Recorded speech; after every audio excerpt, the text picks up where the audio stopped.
Selamat siang teman-teman, semoga sehat selalu. Terus keren banget nih bagi teman-teman semua yang hari Minggu udah bela-belain nonton UIGTR.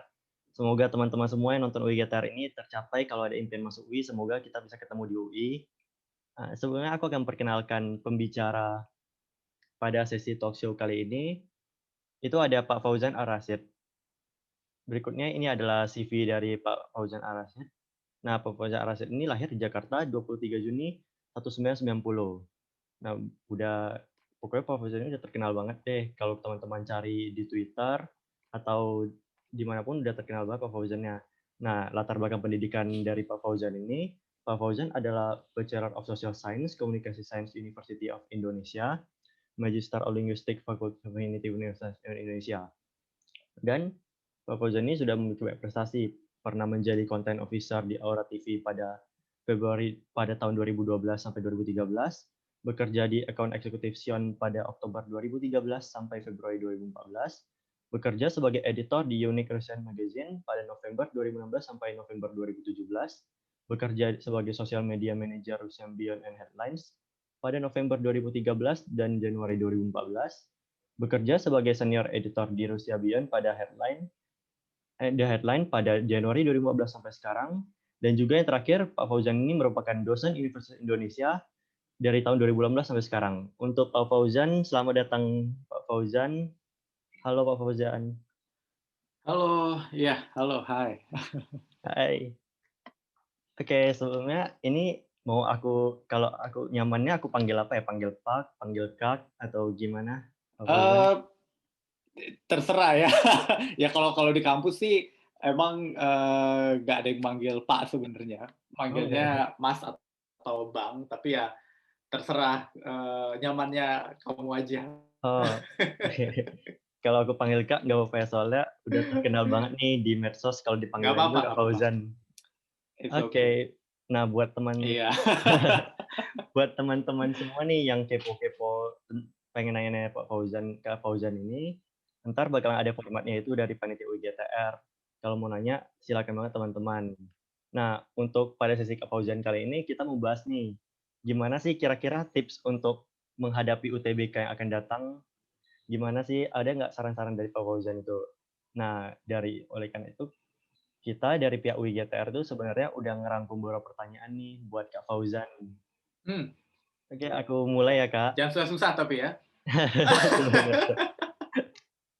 Nah, ini nih pertanyaan yang pasti semua orang udah mikirin dari sekarang nih, semua kelas 12. Apa sih, Kak, kira-kira yang perlu dipersiapkan untuk menghadapi UTBK ini? Ya, untuk menghadapi UTBK itu pastinya semua harus siap. Siap dari segi, pelajaran ya kalian belajar gitu ya dan juga harus siap dari segi mental. Itu yang menurut saya juga, penting gitu. Jadi belajar ya itu semua orang udah tahu ya, semua udah tahu, semua harus belajar gitu ya pastinya, semua belajar mungkin ada ikut bimbel, ada ikut tryout dan segala macam. Itu perlu memang dan tapi yang lebih dari itu memang kalian harus mempersiapkan mental. Mental dan harus, punya rencana yang jelas gitu. Rencana yang jelas dalam arti, eee, kita itu kan nggak pernah tahu ya gimana nanti kalian, hasilnya UTBK kan kita nggak ada yang bisa memprediksi gitu. Benar sih. Makanya perlu, membuat rencana yang sebaik mungkin gitu, artinya punya skenario. Skenarionya itu maksudnya gini, kalau misalnya, oh, saya nanti milihnya jurusan A, jurusan B, tapi kan ada kemungkinan kamu bisa diterima, bisa nggak diterima. Kalau misalnya pun kamu diterima, kamu bisa jadi diterima jurusan pilihan pertama atau pilihan kedua, ya kan? Kalau nggak diterima, nah kalau nggak diterima terus apa?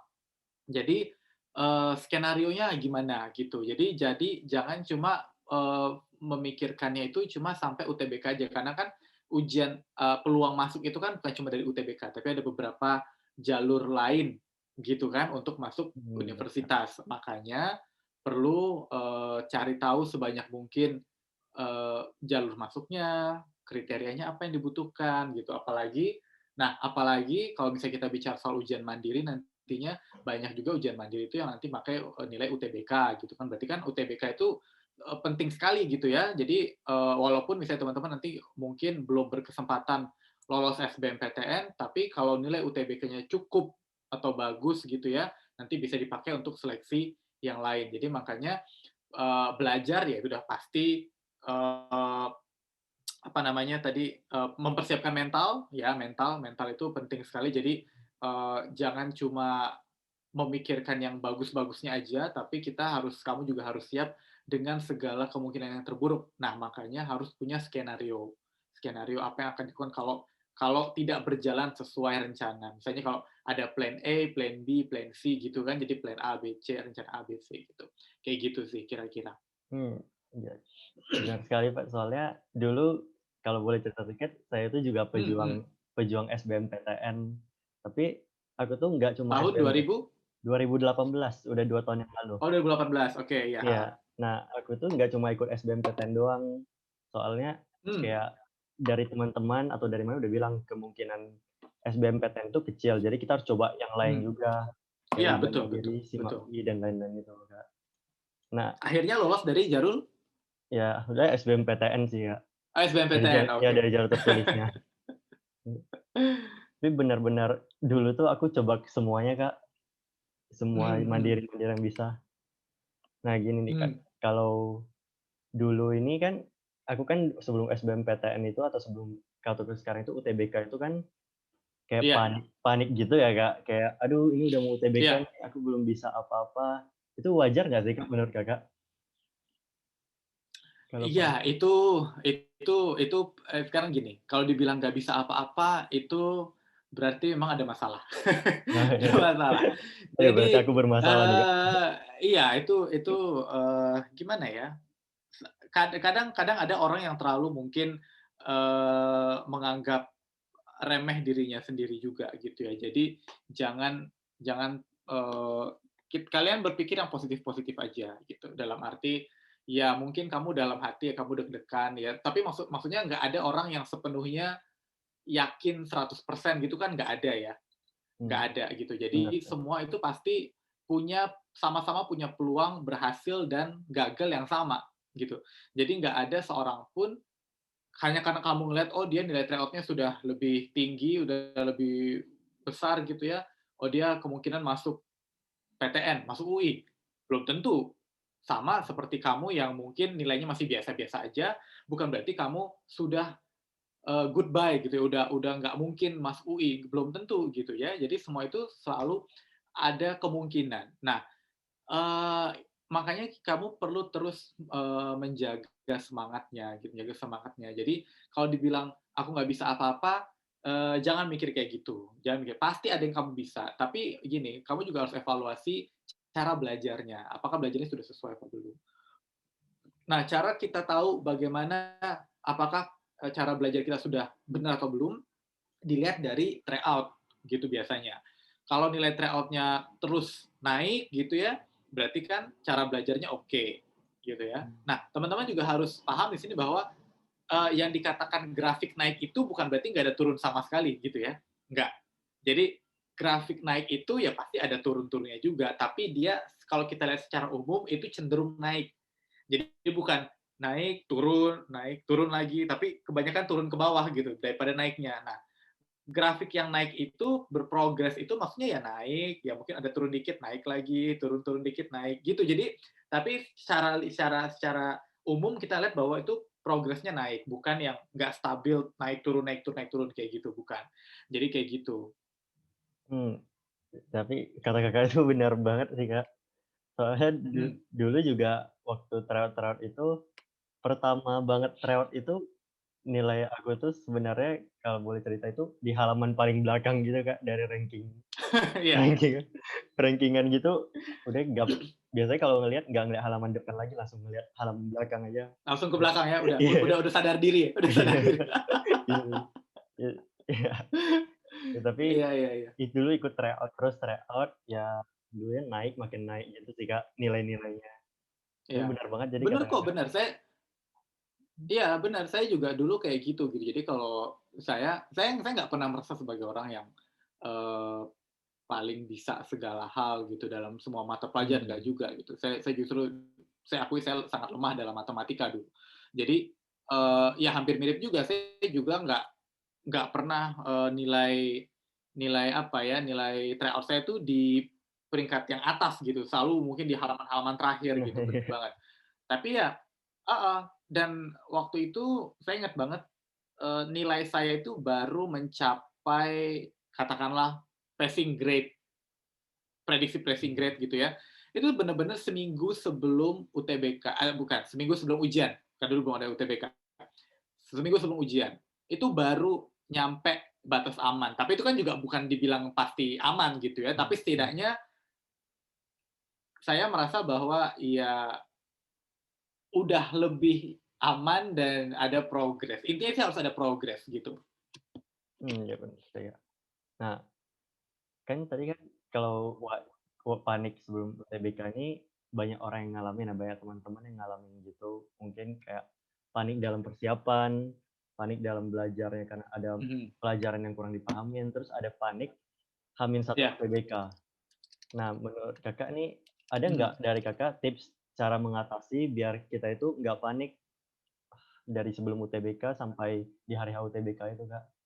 Ada nggak cara-caranya, Kak? Gini, pertama, ini kalau sebelum UTBK, seringkali apa yang bikin kita panik itu adalah hal-hal yang kita nggak bisa prediksi gitu ya. Hal-hal yang di luar, prediksi kita gitu. Tapi ada juga yang bikin kita panik itu karena kita kurang persiapan. Saya dari, tahun lalu saya juga bilang kayak gini, karena tahun lalu itu kan kita pertama kali kena pandemi. Nah, saya bilang Mmm, sama angkatan 2020 waktu itu, karena kita sekarang pandemi, nggak peduli kalian sudah sekeras apa belajarnya, sudah persiapan sebaik mungkin, kalau kalian nggak pernah mencoba simulasi UTBK dengan segala protokol kesehatan, itu nanti bisa bikin kalian buyar. Maksudnya mmm, gimana? Nanti teman-teman yang, akan UTBK mungkin masih akan harus pakai masker, harus pakai face shield, harus pakai sarung tangan segala macam. Itu yang terjadi tahun 2020 kemarin, gitu kan. Jadi kadang ada orang yang sebenarnya udah siap, tapi karena dia nggak pernah coba atau nggak pernah simulasi, tes, dia ikut tryout, tapi seolah-olah dia seperti UTBK gitu ya. mmm, Nah, itu bisa bikin panik juga nanti, karena nggak semua orang terbiasa bisa berkonsentrasi dengan muka yang ditutup, pakai face shield, pakai sarung tangan segala macam.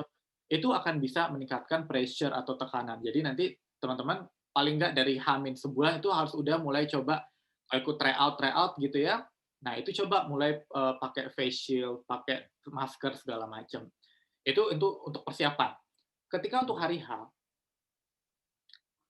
kalian harus percaya bahwa kalian tuh bukan satu-satunya orang yang panik, gitu ya. Kanan kiri kalian itu yang ujian juga panik sama, depan belakang panik juga. Satu ruangan itu sebenarnya panik juga gitu. Satu lokasi ujian panik juga. Satu daerah, satu Indonesia yang hari itu ujian di jam itu sama, merasakan hal yang sama. Artinya kalian nggak sendirian. Tapi siapa yang paling bisa mengatur rasa paniknya itu dan mengalihkan itu supaya fokus ke soal itu yang nanti berpeluang untuk lolos. Karena itu ngaruh gitu, ngaruh gimana ke konsentrasi kita gitu ya. Jadi jangan ngerasa yang paling susah sendiri, enggak gitu. Ketika kalian menghadapi satu soal yang sulit, kalian percaya bahwa kanan kiri, depan belakang itu juga sama sebenarnya. Cuma mungkin ya mereka bisa bisa menutupi kepanikan mereka gitu dengan mereka tetap berfokus, tetap konsentrasi gitu ya. Nah, jadi memang, jangan berpikir bahwa kalian yang paling susah sendirian, gitu. Jadi itu yang harus harus dilatih, fokusnya sama soal. Jadi jangan hanya karena ada satu soal kalian nggak bisa jawab, panik, bingung, buyar semuanya. Itu yang, bisa jadi faktor-faktor yang bikin kalian mungkin nanti malah amit-amit jadi nggak lolos gitu ya. mmm. Oh, berarti intinya tuh kita harus tetap fokus dengan soal yang ada, kalau misalnya kita nggak bisa, ya udah jangan panik dulu, coba soal lain Iya, dulu. soal lain betul, iya iya, heeh, iya betul. Oke. Oke, keren banget, Kak, tips-tipsnya gitu. Panik, soalnya panik itu kayak kata Kak Fauzan tadi, panik itu emang semua orang yang mengerjakan SBMPTN di jam itu pasti panik gitu. Iyalah Nah, pasti, semuanya semuanya deg-degan kok. Iya, pertaruhannya kan mau masuk kuliah atau enggak, ya kan? nah iya Sama, bener semua Kak. ngerasain yang sama kok, iya. Nah terus gini nih Kak, mau nanya tentang yang lain lagi nih selain yang panik-panik nih. Kan waktu kita SBMPTN itu, waktu kita belajar itu lebih dari sebulan ya pastinya, pasti berbulan-bulan. Mmm, Mungkin udah ada persiapan mmm, dari sekarang, mungkin udah ada persiapan dari tahun lalu waktu awal kelas 12. mmm. Nah, wajar nggak sih, Kak, di saat kita belajar ini, tiba-tiba kita kehilangan semangat gitu, Kak? Malah tiba-tiba kita malas belajar, "Oh, ya udahlah, aku nyerah aja," gitu, udah belajar lama gitu. Wajar nggak sih, Kak, kalau kita punya perasaan kayak gitu? Nggak wajar. Waduh. Nggak wajar. Karena gini gini, capek itu wajar, ya, bosen itu wajar. Tapi kalau kamu menyerah karena kamu capek, "Ya udahlah aku nyerah aja," itu berarti kamu bener-bener maksudnya apa, kamu nggak bener-bener mau memperjuangkan impian kamu, gitu loh. Yang lain juga sama. Itu lagi tadi, itu masalah mindset. Yang susah, yang berjuang mati-matian bukan cuma kamu doang gitu, tapi yang lain juga. Anak-anak lain se-Indonesia sama-sama pengen masuk UI, katakanlah kayak gitu ya. Tapi mereka tetap belajar. Capek nggak capek, bosen nggak bosen, sama semua. Nah, tapi kalau misalnya, kamu hanya karena udah capek terus nyerah, ya berarti kamu nggak bener-bener ingin memperjuangkan cita-cita kamu gitu. Kalau menurut saya sih kayak gitu ya. Mmm, benar benar sekali, Kak. Bentar, suara saya Nah bergema nggak? oh ya, di saya tidak. Nggak ya? Oke.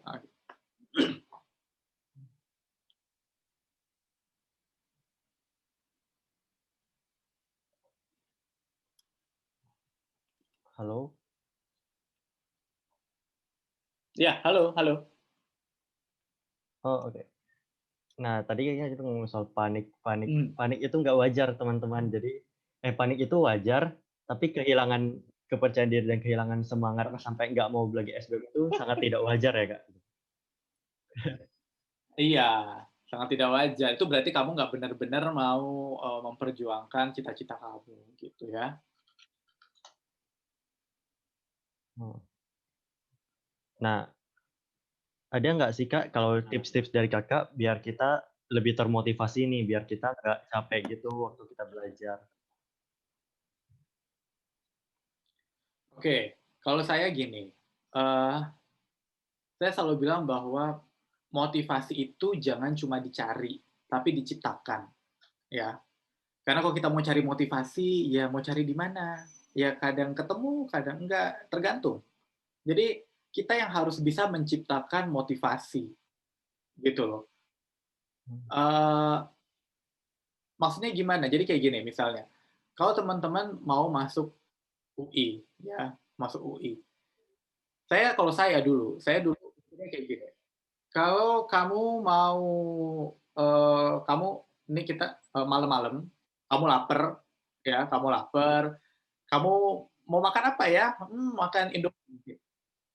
Kenapa makan Indomie? Ya karena Indomie enak, kita pernah makan Indomie enak, kasih telur enak kali ya, anget-anget gitu ya. mhm, Nah, terus kamu carilah ke dapur, tanya mama, "Ma, ada Indomie nggak?" "Ya nggak ada, udah habis." Nah, tapi karena kamu lapar dan kamu tahu Indomie itu kayak kamu bisa ngebayangin, "Oh, makan Indomie enak kali ya malam-malam." Nah, kamu akan cari tuh, mungkin kamu keluar cari ada abang-abang yang beli yang jual jual mie goreng atau mungkin kamu pesan online segala macam, kamu akan usaha kamu akan usaha. Kenapa? Karena kamu sudah punya, bayangan Indomie itu seperti apa. Teman-teman yang di sini mmm, sekarang mungkin belum pernah ke UI ya, belum pernah lihat UI itu kayak gimana sih, ya. Belum pernah lihat ya ini cuma coba ngelihat bangunan rektorat yang tinggi gitu ya, tapi belum pernah lihat langsung gimana. Nah, mhm, ketika kamu cuma bisa membayangkan, seringkali gitu, kita hanya bisa membayangkan, itu kadang hanya sekedar bayangan aja. Kita nggak bisa benar-benar memvisualisasikan apa yang ada di pikiran kita gitu loh. Nah, makanya dalam hal itu dalam hal ini kita, usahakan mengubah, eee, apa yang ada dalam pikiran kita ini menjadi sesuatu yang lebih real, yang bisa kita pegang, yang bisa kita sentuh, yang bisa kita lihat. Dalam bentuk apa? Biasanya dalam bentuk stiker-stiker. Misalnya kalau saya dulu saya pasang stiker, ada stiker UI, stiker Makara, atau mungkin saya pasang wallpaper UI. Itu intinya saya membuat apa yang saya impikan itu menjadi sesuatu yang lebih real. Saya bangun tidur, saya ngelihat saya harus jadi anak UI tahun 2021 misalnya. Saya buka buku catatan, ada stiker UI-nya. Saya buka apa, ada stiker UI. Jadi semua itu seperti itu.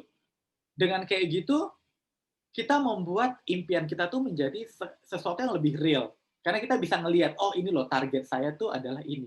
Walaupun saya belum pernah ke UI, walaupun saya belum pernah ke Depok sama sekali, tapi saya tahu ini tujuan saya. Karena ini yang saya tulis setiap hari, saya taruh, saya tempel di dinding segala macam. Nah, itu yang bikin kita bisa termotivasi. Kalau kita sudah tahu tujuannya apa, itu sama kayak tadi kita mau makan Indomie tadi. Kenapa kita mau makan Indomie? Karena kita udah pernah melihat, kita udah pernah merasakan. Nah, kenapa kamu masuk UI? Iya, karena itu yang ada terlihat sama saya cuma itu. Anak saya misalnya jadi arsitektur UI 2021, FK UI 2021 gitu ya. Anak HI 2021, misalnya kayak gitu. Nah, jadi ya memang harus seperti itu gitu ya. Kamu harus bisa coba ciptakan sendiri motivasinya. Nah, tapi gimana ya, kayak kata Kakak itu bener soalnya dulu itu aku juga gitu, Kak, waktu masih 2018. Kayak Hmm. bang kayak bangun tidur, aku mikir, "Aduh, aku harus masuk UI." Terus wallpaper HP aku itu ada logo UI-nya gitu, Kak. Wallpaper HP ada logo Iya, UI, terus aku mikir bener. tiap tiap ngelihat HP, aduh motivasi masuk UI makin nambah nih. Iya, bener Terus bener. ngelihat buku, ada stiker UI, aduh motivasi aku makin nambah nih harus masuk UI gitu. Iya, apalagi HP itu kan sesuatu yang kita pegang tiap hari ya. Kamu buka, ini lagi. Kalau perlu Mhm. kamu bilang, "Kalau kalau aku buka HP terus nanti aku susah masuk UI," misalnya gitu. Jadi bikin sendiri motivasi sendiri gitu ya, supaya kamu selalu ingat apa tujuan kamu di situ, gitu. Siap. Ini aku ada pertanyaan lagi, Kak. Hmm, ya silakan. Gini, kan rata-rata yang nonton Beda Kampus UiGTR sekarang itu dari Riau ya, teman-teman dari Riau. Hmm, Nah, jujur ini itu yang banyak hmm, anak ya, dari daerah luar Jakarta mikir gini, Kak, kayak, "Aku tuh dari luar Jakarta, aku itu bisa nggak sih, Kak, bersaing dengan teman-teman di ibu kota yang di Jakarta? Ada nggak sih, Kak, aku peluang untuk bisa belajar juga di UI?" Soalnya kan yang mereka pelajari Jakarta itu pasti lebih banyak dari aku yang di Riau ini, Kak. Itu menurut Kakak gimana ya, Kak? menarik ya pertanyaannya ya. Oke, justru teman-teman sekalian ya, karena ada pandemi, ini jadi berkah buat Mhm, kalian semua. Kenapa? Karena kalau kamu dulu mikir seperti itu bahwa, peluang pendidikan, maksudnya, anak-anak di luar daerah katakanlah gitu ya, kamu merasa bahwa, kayaknya kita agak susah bersaing dengan orang-orang di ibu kota atau di kota-kota besar lainnya, karena ketidakmerataan kualitas pendidikan, katakanlah seperti itu. Karena pandemi, ya, sekarang kita online semua, kita bisa ketemu semua kayak gini. Gitu loh. Kalau nggak ada pandemi mmm. aku mungkin belum tentu bisa ke Riau. Gitu. Tadi aku ada acara di Palembang, tadi aku ada acara di mana. Kalau kita nggak ada pandemi kayak gini, kita belum tentu bisa ketemu seperti ini. Kita belum tentu menggunakan teknologi kayak video conference kayak gini. Karena ada pandemi sekarang banyak platform-platform pendidikan yang menyediakan tryout-tryout dan pembahasan-pembahasan belajar bimbel online segala macam secara online yang bisa diakses oleh semuanya, gitu. Mmm, Jadi hilangkan segala keraguan bahwa kamu tidak bisa berkompetisi, tidak bisa bersaing dengan orang-orang di ibu kota atau di kota-kota besar. Enggak. Karena sekarang justru karena seperti ini kondisinya, semua orang bisa mendapatkan akses yang sama. Dari Sabang sampai Merauke, kalau punya koneksi internet, semua bisa belajar. Semua bisa belajar. Gitu. Sekarang tinggal motivasi kamunya. Ya, tinggal motivasi dari kamunya. Jadi jangan ada mikir lagi kayak aku susah bersaing. Enggak, jangan, jangan. Justru manfaatkan situasi kayak gini, kamu harus bisa bersaing gitu loh. Karena sekarang semua bisa mendapatkan pembelajaran yang sama, justru dengan online seperti ini. Sistem informasi terbuka, semua bisa belajar online, gitu. Kalian bisa bertemu, kalian bisa ikut event-event seperti ini, gitu kan. Nah, itu dia makanya. Jadi semoga ya, semoga nggak ada lagi yang merasa minder, yang amin. merasa takut untuk mengejar impiannya gitu ya. Nah itu eh, jangan berpikir seperti itu, oke? Ya nih buat teman-teman yang nonton, ya benar banget kata Kak Fauzan ini, kayak dunia dunia dunia maya itu, media sosial itu benar-benar dapat kita pakai untuk belajar gitu.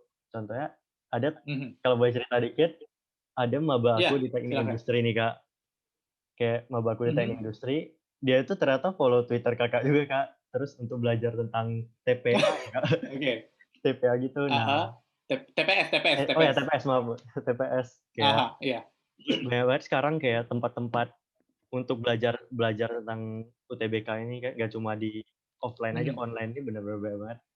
Nah, buat teman-teman Iya. juga kalau kepo-kepo sama Twitter Kak Fauzan nih, boleh banget di-follow, banyak belajar banyak. Nah, nih Kak, tadi kan kita udah bahas tentang bagaimana cari semangat, bagaimana biar termotivasi. Ini kalau aku mau bahas tentang UTBK-nya itu sendiri boleh nggak, Kak? Iya, silakan silakan. Nah, Monggo. kayak kan tahun ini itu UTBK kita belum tahu nih, apakah sistemnya itu menggunakan sistem minus atau sistem pembobotan seperti tahun sebelumnya. Mmm, Nah, kalau dari mhm. Kakak sendiri, ada nggak sih Kak tips untuk mengerjakan sistem minus dan sistem pembobotan itu sendiri?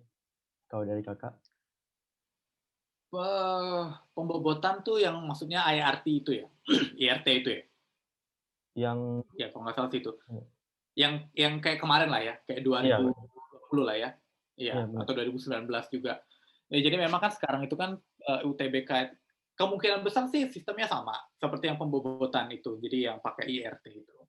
Kalau yang seperti itu sebetulnya memang kalian dituntut untuk, bisa mengerjakan semua, gitu. Karena kita nggak pernah tahu soal-soal mana yang itu bobotnya besar atau bobotnya kecil, karena itu tergantung dari kemampuan, eee, seluruh peserta yang mengerjakan apakah soal itu salah satu soal itu ya bisa bisa dikerjakan bisa dijawab semua atau banyak yang nggak bisa jawab, banyak yang salah. Kalau banyak yang salah otomatis kan bobotnya jadi tinggi, kalau bisa Mhm, jawab semua bobotnya jadi rendah, gitu kan. mhm, Nah, itu makanya, saya pikir memang kalau untuk sistem yang seperti itu memang teman-teman diharapkan untuk bisa bisa menjawab semua sih, dalam arti ya, emang harus jawab semua, jadi jangan jangan ada yang dikosongin gitu loh. Tapi kalau emang sistemnya minus, kayak benar plus 4 salah minus 1 itu kan kamu dulu waktu UTBK seperti itu? Atau dulu namanya apa, SBMPTN 2018? SBMPTN. Oh, berarti Kalau UTBK itu baru 2019 ya? Baru iya, du Kak. du baru baru 2019, oke. Nah, waktu yang SBMPTN 2008 sampai 2018 berarti masih sistemnya seperti itu, benar plus 4 salah minus 1 Mhm, nggak diisi 0 gitu kan. Kalau mhm, sistemnya seperti itu, kita bisa sedikit, ngakalin lah ibaratnya. Jadi maksudnya, kalau kamu ya nggak perlu pertama nggak perlu ngerjain semuanya, karena kamu cuma perlu ngerjain yang sekiranya kamu, jago di bidang itu, unggul di bidang itu, dan kamu bisa meninggalkan pelajaran-pelajaran yang mungkin kurang kurang kamu kuasai, walaupun bukan berarti jangan diisi nggak diisi sama sekali gitu ya. Nah, tapi kalau yang masalah, sistem pembobotan atau IRT sekarang, itu emang, peserta dituntut untuk harus ngerjain semua gitu, harus ngerjain semua. Karena kita nggak pernah tahu di soal mana itu yang, bobotnya tinggi, yang mana bobotnya rendah, sebenarnya sih kayak gitu. Mmm, enggak, mau nanya lagi, Kak. Mungkin nggak, Kak, Ya, kalau seandainya kita nggak tahu jawaban, kita bisa nembak jawabannya aja gitu, cap cip cup ya istilahnya atau gimana gitu, Kak, untuk iya, sistem ya sekarang? bisa aja. Sebenarnya nggak masalah. Karena nggak ada resiko, dalam arti nggak ada risiko kayak resiko benar yang -1 gitu ya kalau salah. Karena kalau sistemnya pembobotan kan tetap, eee, ya kalau salah ya tetap nggak dihitung gitu ya, nol aja gitu. Mmm, Jadi kalau emang mau kayak gitu ya silakan, terserah. Itu nggak ada,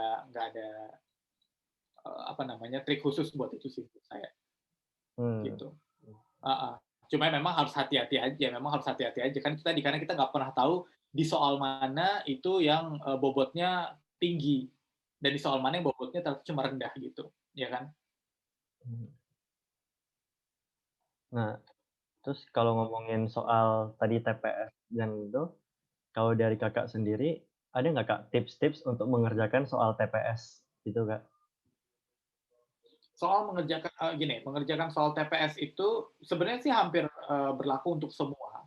Tapi kalau TPS itu memang butuh ketelitian ya, apalagi kalau misalnya soal PBM atau PPU, ya itu memang harus harus ada ketelitian. Biasakan untuk baca soalnya dulu. Jadi jangan baca wacananya panjang dulu baru baca soalnya, enggak. Jadi baca soalnya, lihat ada pilihan apa aja, nah itu nanti baru kita baca wacananya. Jadi jangan baca wacana dulu. Jadi kita sudah punya bayangan yang diminta itu apa. Jadi kalau kita udah tahu apa yang diminta, kita akan fokus mencari apa yang diminta gitu kan. Jadi jangan nggak 2 kali. Udah baca, baca soal, baca pilihan, terus kita baca lagi wacananya. Nah itu kayak bolak-balik jadinya makan waktu. Ingat, kalian itu, dikejar waktu. Jadi harus harus, belajar juga ngerjain-ngerjain tryout dengan waktu. Jadi supaya gimana caranya kalian bisa mengerjakan dengan efisien gitu ya, kayak gitu. Sebetulnya sih, kalau untuk, TPS sih sebagian besar kayak gitu. Jadi, harus teliti, harus teliti. Nah, BTW buat teman-teman nonton semua ini, kalau sering dengar Kak Fauzan nih, Kak Fauzan ini dikenal sebagai grammar Nazi ya, Kak? Bener nggak, Kak? Oh, guru bahasa grammar Nazi. Iya, Nah, iseng-iseng. nah, jadi kalau kalian terus dengar-dengar juga dari benar nggak sih, Kak, kalau Kakak itu ter terkadang itu bakal bantuin teman-teman yang DM Kakak untuk ngerjain soal TPS itu, Kak, benar nggak, Kak? Kalau Bukan ngerjain soal sih, tapi lebih ke kalau ada yang nanya, ya oh, iya. saya sebisa mungkin kalau emang saya bisa ada waktunya, saya jawab gitu. Tapi memang, eee, itu khususnya beberapa bulan yang lalu ya, sebelum UTBK yang lalu ya, bulan-bulan, eee, Mei, Juni tahun lalu lah kayak gitu. Kalau sekarang sejujurnya saya udah nggak sanggup karena udah banyak banget pertanyaan. Tapi saya masih masih bales-balesin, cuma memang nggak bisa sebanyak dulu gitu, nggak bisa sebanyak dulu karena yang nanya tuh banyak banget. Jadi ya saya nah makanya saya kalau ada banyak pertanyaan sejenis biasanya langsung saya bahas, entah itu di Twitter atau mungkin saya bahas di Instagram, tergantung gitu. Biasanya kayak gitu. Mmm.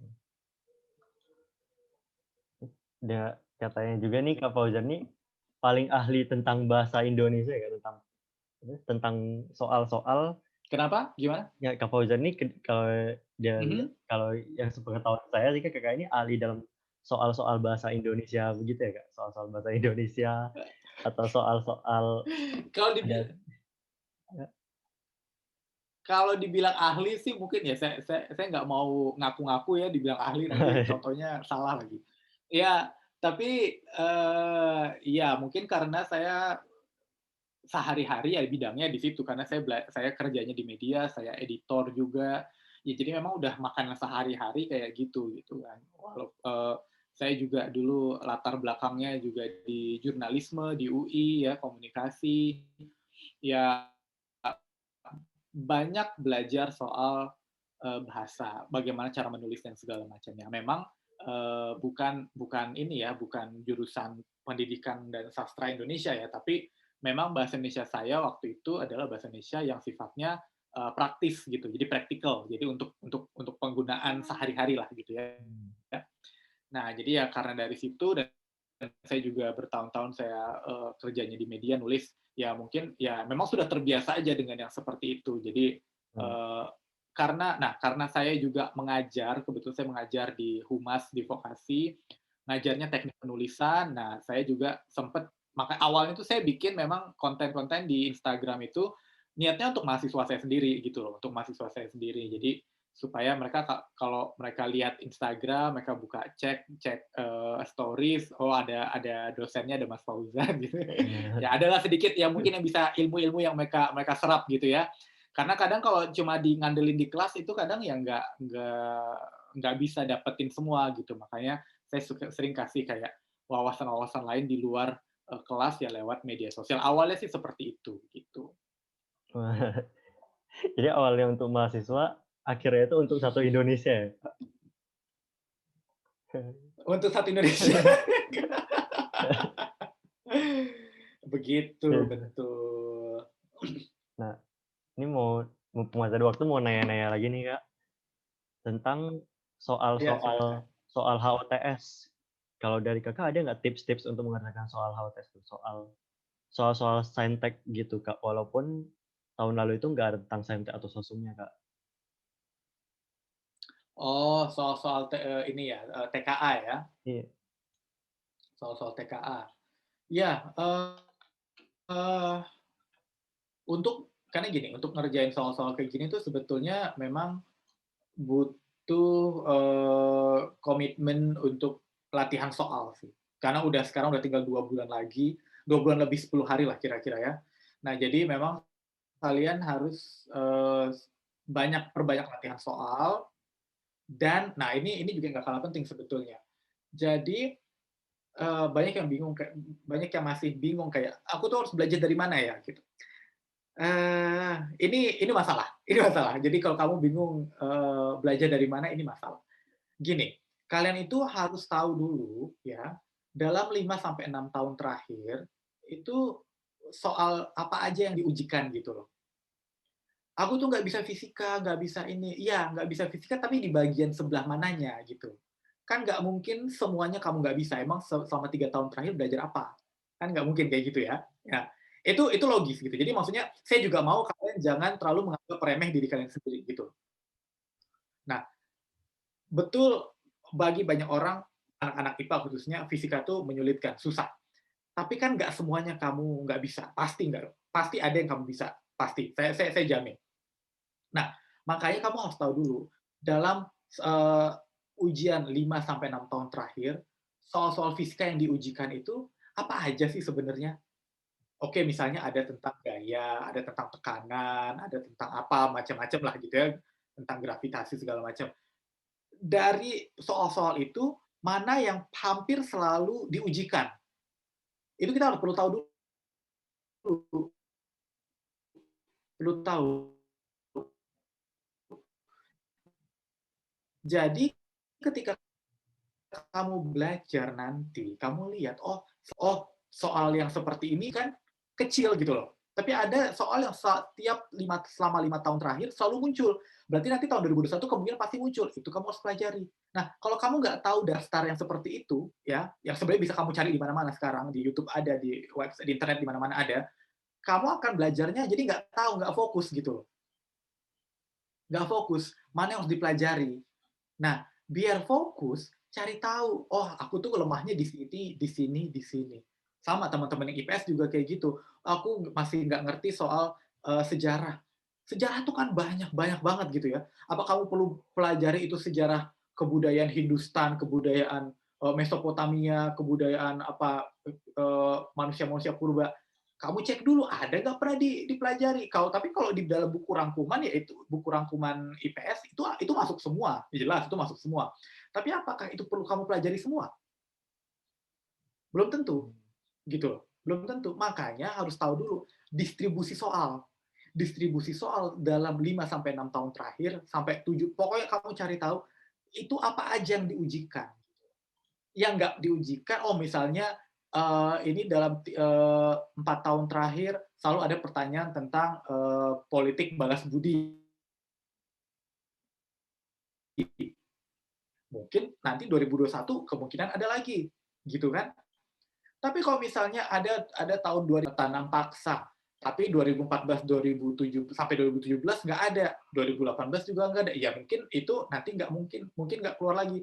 Kamu cukup baca-baca aja, tapi nggak perlu terlalu diseriusin gitu loh. Jadi cukup baca aja, baca aja. Jadi makanya belajarnya itu perlu strategi gitu. Nggak ada yang minta kalian belajar semua, nggak ada. Kan nggak semua itu diujikan juga gitu. Makanya harus harus cerdas belajarnya gitu. Ya. Wah, insightful banget, Kak. Ya. Nah, jadi kuncinya itu berarti kita itu harus ngelihat bagaimana histori dari soal-soal tipe-tipe soal yang sudah keluar di lalu Ya, sudah keluar. betul. Betul, iya. Oke. Nah, berarti ya, jadi buat teman-teman semua mungkin udah bisa dicek-cek dari sekarang kira-kira soal apa aja yang keluar, soal apa aja yang sudah pernah keluar. Nah, karena Mhm. ini waktu yang udah selesai, kita lanjut ke sesi tanya jawab dari penonton ya, Kak. Saya ada rangkum beberapa pertanyaan nih, Kak, dari Mhm. teman-teman SMA kelas 12 ini. Boleh nggak, Kak, Ya. kalau aku? Oke. Nah, ini yang pertama, pertanyaan dari Nurnalita. Pertanyaannya, Kak Mhm. Fauzan, tips cara cepat baca soal TPS dengan teliti dan tips menaklukkan soal matematika bagaimana ya, Kak? Dan Iya. dan oh ya, dan tips belajar Eh, sosum bagi SMK bagaimana ya, Kak? kalau, cara baca jadi gini, baca cepat ya, baca cepat itu memang sebenarnya, nggak selalu bagus sih menurut saya. Karena berpotensi bisa kita, kelewatan, detail-detail tertentu gitu ya. Nah, jadi makanya, eee, jangan sampai terlalu, maksudnya kalau saya sih nggak terlalu, pro sama sama baca-baca cepat gitu. Saya tetap baca, yang bukan baca cepat tapi baca cermat gitu ya, baca yang Mhm. cermat gitu. Jadi, jangan cuma asal cepat tapi nggak cermat gitu. Jadi makanya, itu makanya apa yang ditanya, itu yang kita fokus ke situ gitu loh. Misalnya ada paragraf panjang, ada 4 paragraf yang ditanya, untuk menyimpulkan, grafik gitu kan. Nah, kita harus langsung kita nggak perlu baca dari awal sampai akhir kan, tapi kan kita cuma perlu baca di bagian tertentu yang kira-kira memang bisa menjadi kesimpulan terhadap, grafik tersebut gitu. Jadi makanya, ya memang tetap harus cermat aja gitu. Kalau saya sih nggak terlalu menyarankan untuk baca cepat karena nggak semua orang punya kemampuan bisa baca cepat dan juga paham. Itu butuh proses, ya butuh proses. Kemudian kalau soal matematika, matematika ini memang, susah. Ini agak kurang tepat mungkin kalau saya jawab karena mungkin kamu bisa lebih jawab, mungkin kamu bisa jawab lebih baik mungkin. Tapi, kalau saya pun dulu bukan orang yang paling bisa matematika. Tapi saya ingat banget selama tryout dulu ya, matematika saya itu nggak pernah lebih dari 5 soal yang bisa saya kerjain, itu pun 5 salah 3 atau salah 2. Mhm. Ini emang nggak emang kurang bersahabat saya sama matematika. Tapi biar gimana pun tapi saya tetap latihan. Tiap hari itu latihan, terus latihan dengan berbagai macam, model soal. Semua saya coba. Eee, ngerti nggak? Ngerti, tapi ketika diaplikasikan saya bingung gitu, saya nggak tahu gimana caranya. Nah, ya memang itu saya akui memang, kelemahan kelemahan diri sendiri, tapi ketika ketika akhirnya nanti sudah, ketika pas ujian, saya ganti mindset gitu loh. Kalau saya nanti ujian, itu performanya sama dengan tryout, ya sia-sia dong selama ini saya keluar duit tryout, orang tua saya membiayai untuk bimbel segala macam. saya harus lebih gitu, saya harus push lebih, saya harus dorong lebih, supaya ketika nanti pas ujian, saya bisa mengerjakan lebih dari 5 gitu. Itu yang pertama. Nah, teman-teman kalau yang terus itu cara saya memotivasi diri sendiri waktu itu. Jadi makanya saya waktu, ujian waktu itu, saya gimana caranya saya bisa kerjaan lebih dari 10 waktu itu. Nah, teman-teman yang, udah, apa namanya, yang sekarang, tryout, ikut tryout, lihat kamu udah bisa ngerjain berapa soal, ya, ngerjain berapa soal. Kamu bisa ngerjain matematika misalnya 3 soal. Misalnya kamu nggak bisa itu sama matematika, 3 soal. Oke, 3 soal. Sekarang, waktu tinggal 2 bulan lebih, 2 bulan 10 hari katakanlah. Dalam 2 bulan 10 hari itu, kamu harus berprogres, ya, harus berprogres. Dari sekarang cuma 3 soal, tapi harus benar semua, ya. Nanti 3 soal, itu kan 3 soal itu kan pasti akan diujikan lagi di tryout selanjutnya. Maksudnya tentang tentang itu gitu ya, mungkin kamu bisanya di deret bilangan, kamu bisanya di bagian apa, itu nanti kamu akan ketemu lagi soal seperti itu, pasti kamu harus bisa, harus benar 3. Tugas kamu adalah tambah 3 lagi, tambah 3 lagi. Jadi nanti harus benar 6. Tryout minggu depannya lagi, tambah 3 lagi. Gitu terus, gitu terus. Jadi kejar terus kayak gitu. Jadi dan itu bukan berlaku cuma buat matematika juga, tapi untuk semuanya, untuk semua mata pelajaran. Sekarang kamu udah bisa ngerjain berapa, kamu kamu pikir, berarti aku udah bisa ngerjain misalnya fisika 5 soal. 5 soal, salah satu misalnya. Oke, tryout berikutnya berarti aku harus bisa bisa ngerjain tambah 2 lagi. Masa sih dari sekian banyak soal aku nggak bisa nambah 2 soal lagi gitu. Jadi itu cara kita ngatur mindset. Karena kadang, masalah ujian SBMPTN, UTBK itu kadang memang ada pengaruh mindset juga gitu. Kalau kita bisa ngatur mindset kita yang positif-positif, hasilnya bisa positif, gitu. Jadi tergantung, makanya kalian juga harus bisa berpikir kayak gitu, "Oh ini aku nggak bisa nih PBM segala macam." Ya sekarang udah bisa ngerjain berapa? Udah bisa ngerjain 10, bagus udah bisa ngerjain 10. Coba tryout minggu depan, tambah 2 soal lagi. Masa sih tambah 2 soal aja nggak bisa? Bisa pasti, bisa. Jadi kayak gitu, jadi nggak ada yang minta kamu selama tryout ini harus ngerjain semua bener semua, nggak ada. Gitu ya, ingat, nggak ada, nggak ada. Yang diminta adalah kamu berprogres. Berprogres. Sekarang udah bisa ngerjain 10, minggu depan kerjain 12. 12 udah bener semua, minggu depan kerjain 14. Gitu. Sedikit-sedikit berprogres gitu loh. Jadi jangan membuat diri kamu tuh beban, merasa beban. Beban karena, "Aduh, aku nilainya segini-gini, aku nilainya temanku udah nilainya udah selangit semua," gitu. Jangan jangan dilihat, jangan jangan fokus sama orang lain, fokus sama diri sendiri. Jadi nggak usah ngelihat orang lain nilainya berapa, kamu hargai pencapaian diri kamu sendiri, sekarang kamu bisa ngerjain berapa, minggu depan kamu tingkatkan, tambah 2 atau 3 soal. Minggu depan tambah lagi, kayak gitu terus. Itu namanya berprogres gitu. Keren banget, Kak. Nah, ini ada pertanyaan lagi, Kak. Bagaimana Mmm, cara belajar IPA kalau misalnya dulu saya itu IPS atau bagaimana cara belajar tentang sosum kalau saya itu dulu IPA untuk UTBK-nya, itu gimana ya? oh maksudnya lintas jurusan Iya, lintas jurusan. lintas jurusan. Kalau misalnya dia dulu IPS, terus sekarang mau ngambil IPA, Mmm, iya. gitu ya? Oke. Sebenarnya itu lebih ke, eee, sering sering-sering latihan soal aja sebetulnya menurut saya. Jadi kalau, belajar lintas jurusan IPS itu ya memang sebagian besar ya hanya, eee, masalah gimana kamu konsisten belajar gitu, konsisten belajar karena sebagian besar IPS itu memang hafalan gitu. Jadi ya kamu ya itu tadi, hampir sama metodenya, kamu cek dulu distribusi soal selama beberapa tahun terakhir, jadi kamu nggak perlu pelajarin semua gitu loh. Kalau kamu pelajari semua, belum tentu sempet. Nah, jadi kamu cari tahu soal materi apa aja yang diujikan selama beberapa tahun terakhir, gitu. Jadi kalau sudah tahu apa yang diujikan, itu yang kamu pelajari, gitu. Mmm, Jadi nggak perlu belajar semua. Ditambah ya mungkin kamu perlu buku-buku rangkuman, materi-materi IPS gitu ya, itu akan berguna banget, gitu. Kira-kira begitu. oke, terima kasih, Kak.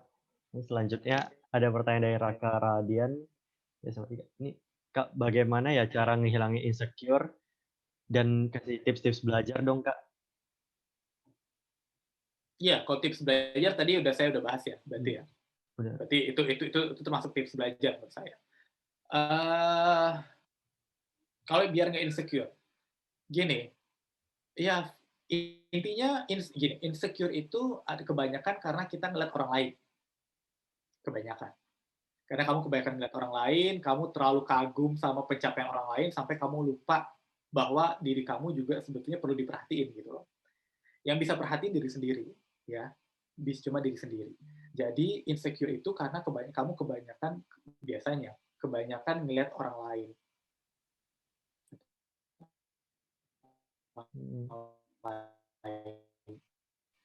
Nah, jadi mulai sekarang fokus sama diri sendiri. Gak usah nilainya bagus, belum tentu dia masuk, biar gitu dia lolos SBMPTN, belum tentu. Sama, kamu pun kalau nilainya belum bagus, belum mencapai target, belum tentu kamu pasti tidak diterima. Gitu kan? Semua mhm, punya peluang yang sama kok. Kamu bisa lolos, bisa enggak, sama. Semuanya sama. Oke? Nah, makanya enggak perlu ngeliatin orang lain. Itu tadi yang saya bilang, kamu harus fokus sama progres diri sendiri, gitu. Tapi ketika waktunya sudah makin dekat, ya kamu juga harus belajarnya harus lebih dipacu, gitu loh. Harus lebih semangat, harus lebih didorong. Gimana nih? Pokoknya kamu harus mikir kayak, ya gimana nih? Pokoknya ya aku sih berprogres, tapi berprogresnya kurang gitu larinya. Ya, ingat bahwa nanti ketika tapi gini, belajar itu juga jangan terlalu keras ya. Maksudnya ya masih wajar-wajar lah gitu. Ada orang orang yang terlalu keras belajar di awal, akhirnya dia udah capek, hamin sebulan, hamin 3 minggu, dia udah capek malah dia demotivasi, nggak termotivasi. Karena dia udah terlalu capek gitu loh. Nah ini juga berbahaya. Justru waktu-waktu yang krusial itu nanti ketika udah hamin sebulan, hamin 3 minggu, hamin 2, akan ada orang-orang yang merasa sudah cukup. Jangan jadi orang yang terlalu cepat puas karena merasa bahwa dia sudah ngerasa udah tahu semua, akhirnya dia nggak belajar lagi. Dia akan menurunkan apa namanya durasi belajarnya. Ini juga berbahaya. Nah, justru ada yang di last minute, di masa-masa terakhir, itu ada orang-orang yang tadinya biasa-biasa aja, tapi karena dia belajar terus, waktunya dia jaga segala macam, motivasi dia jaga, di saat-saat terakhir tuh baru baru baru melejit gitu loh. Baru ketemu momennya. Oh, ini nih momennya, baru kena gitu. Nah, jangan sampai kamu masuk ke dua kategori yang tadi sebelumnya. Nggak apa-apa, jadi sekarang berprogres dulu pelan-pelan, tapi nanti pas udah mau mendekati, kamu naik gitu, terus naik, melejit gitu. Percaya pasti bisa. Bisa pasti. oke, Kak. Ini ada pertanyaan terakhir nih, Kak, dari Adenda Ya. Siamang. Kak, di masa pandemi ini kan rata-rata sekolahnya secara daring ya, Kak. Jadi nilainya itu pun Mhm. jadi nilai kami pun turun karena belajarnya itu nggak tatap muka. Nah, ada nggak sih, Kak, Aha. bagaimana cara efektif untuk mengatasi nilai kami yang rendah ini? Karena kami merasa belajar kami itu kurang efektif. Jadinya untuk UTBK juga sulit gitu, Kak. Oke, ya. Ya memang ini memang, masalah banyak orang ya. Ya, saya juga merasakan karena saya juga lagi kuliah S2 lagi. Jadi ya saya cukup banyak merasakan gimana sulitnya belajar online. Tapi gini, kita kita itu nggak boleh menyerah karena keadaan gitu loh teman-teman. Ya, keadaan tuh bisa gimana aja, mau ada masalah apa, tapi kita harus tetap fokus sama tujuan kita. Mau itu online kek, mau ada masalah apa segala macam, nggak peduli. Kita nggak boleh terpengaruh sama keadaan gitu loh. Karena kita punya tujuan yang mau dicapai, itu yang harus kita dapatkan gitu. Nah, iya belajar online itu susah. nilai mungkin berpengaruh. Tapi ya sudah. Ya sekarang kamu harus fokus sama gimana caranya bisa UTBK, bisa lolos SBMPTN gitu. Ingat teman-teman yang angkatan 2021 di sini, ya, kalian bukan yang pertama. Yang pertama itu angkatan 2020. Itu mereka lebih sial lagi, lebih sial lagi, ya. Udah tiba-tiba sekolah di-stop, nggak bisa ketemu teman-teman, nggak bisa bimbel, nggak bisa offline segala macam, nggak ada perpisahan, nggak ada buku tahunan, semua nggak ada. Tiba-tiba harus berubah. UTBK tiba-tiba diundur, semua semua sistem jadi berubah. Itu tantangannya angkatan 2020 tuh besar banget. Kamu 2021 bukan yang pertama, ya. Kamu sudah beradaptasi selama setahun, gitu. Nah, seharusnya ini jadi kesempatan buat kamu, gitu loh. Jadi, kamu sudah melihat bahwa, oh ternyata kakak-kakak kamu, kakak teman-teman alumni mungkin yang dari Riau juga banyak, ternyata pasti ada juga yang masuk, banyak di, PTN-PTN, top, termasuk di UI. Ya, dari angkatan 2020 dengan segala keterbatasannya. Bisa, artinya kamu juga bisa, gitu loh. Karena kamu ngelihat contohnya, kamu bukan yang pertama gitu, kamu bukan yang pertama. Kamu meneruskan, kamu meneruskan segala ini ya, apa yang terjadi di pandemi ini. Tapi itu mungkin, itu jadi jangan berpikir bahwa ini sulit, ini segala macam. Ini keadaan, kita harus terima, kita harus hadapi. Jangan kita menyerah karena keadaan. Kalau kita menyerah sama keadaan, ya udah, berarti kita ya udah, ngapain di sini gitu loh. Ngapain kamu ada di sini gitu kan? Ya udah kamu sekarang rebahan aja kan gitu. Ya. Ya berarti kuncinya itu jangan pernah menyerah untuk SBMP. Nah, terima kasih banyak Kak untuk waktunya, untuk jawaban-jawaban pertanyaan dari teman-teman semua. Ini terakhir dari Kakak, ada pesan nggak Kak untuk calon mahasiswa UI 2021 ini Kak, yang udah nonton Kakak sekarang? Iya, apa pesannya? Ya saya cuma bisa bilang gini teman-teman, pokoknya, pertama jangan insecure, jangan berpikir bahwa kalian nggak punya kesempatan yang lebih daripada orang-orang di pusat kota, atau di kota-kota besar lainnya, atau katakanlah di Pulau Jawa, enggak. Kalian punya kesempatan yang sama, beruntung karena sekarang ada pandemi, beruntung ya dalam tanda petik, kalian semua justru bisa mendapatkan akses pendidikan yang sama, sama semuanya. Kamu bisa ikut belajar online di platform online manapun, sama. Kualitasnya sama. Sekarang tinggal kamu yang mau bisa konsisten atau enggak, benar-benar mau menjaga semangat belajar. Jangan jangan mikirin orang lain, ya, jangan mikirin orang lain. Bikin sama diri sendiri, bikin sama diri sendiri. Nggak usah ngeliat orang lain, pastikan kamu harus berprogres gitu loh. Nggak apa-apa sedikit-sedikit, yang penting kamu nanti akhirnya berprogres, melesat gitu ya. Sekarang kayak gitu. Jadi seperti yang saya bilang tadi, dikit-dikit ya tambah soal.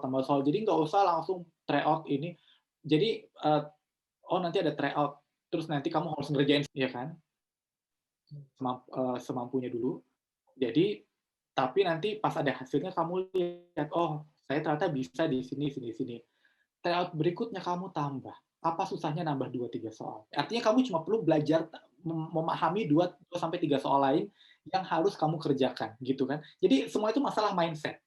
Masalah mindset. Oke, jadi semoga setelah ini kalian bisa lebih termotivasi dan jangan menyerah. Ingat, yang lolos SBMPTN itu bukan cuma orang yang bisa, tapi orang yang yakin. Ya, orang yang yakin. Harus yakin. Gitu. Saya harus yakin ya Kak. Baik, terima kasih Kak Fauzan, udah meluangkan waktunya untuk ngobrol-ngobrol di sini. Terima kasih Pak Fauzan, semoga Sama-sama. semoga menjadi insight buat teman-teman semua di sini.